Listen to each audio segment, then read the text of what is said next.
Sometimes in a world of fear, doubt, unbelief, it's not always easy to find someone to encourage you, even though what they have to say may be very valuable. The most important voice you may hear this week may be your very own.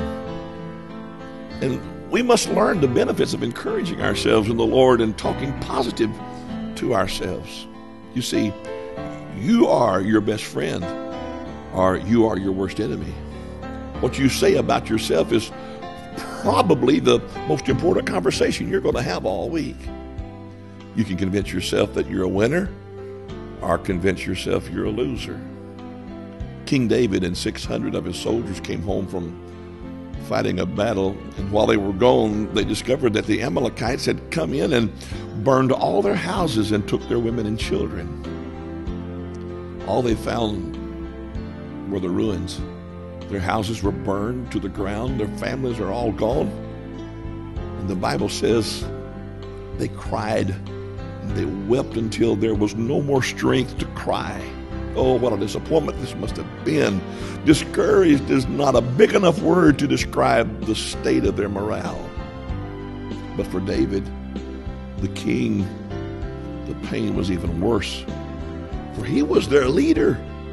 And now his mighty men who have fought beside him day in and day out, who have shared the trials, who have their own battle scars, are now so consumed by grief at what they've lost. Now even there's talk of stoning David. David was experiencing so much distress, and it might have destroyed him completely, except for this. David encouraged himself in the Lord his God. Oh, it's easy to fall apart when calamity strikes. It's easy to fly off the handle and even go into a wild emotional rage and shout, "I quit." But the truth is, the devil is just hoping he can make you mad enough to punch somebody out. He loves it when you void the warranty. He loves it when you allow your emotions to convince you the problem is bigger than the promise. There'll come a time when no one will be there to prop you up. What worked for David will work for you. David knew he was still in covenant with a God that was bigger than his problem. He knew as long as he was in covenant, it's not about him, but this whole thing is God's business. David said, "Yes, this is awful. Yes, this is terrible. But before I go off on some mad rage, before I throw in the towel and quit, before I go talking about how bad things are, I think I'm going over here and take a break. And I think I'm going to encourage myself in the Lord. I need to talk to me about what God says about me." You see, the choice is yours to either give up and quit,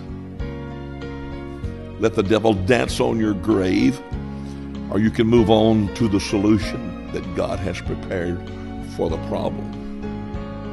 We all face battles. We face battles in this life with great opportunities to despair, as David did. But instead of giving over to self-pity or giving up, he did the brave thing. He did the right thing. He chose to keep on keeping on. David knew his source, his strength was God. Within a matter of only a few days, David recovered everything that had been taken, all as a result of encouraging himself in the Lord. David chose encouragement, not discouragement. He chose to get over it, not to get in it. David decided to get better and not to get bitter. So much like little David, God has big plans for you.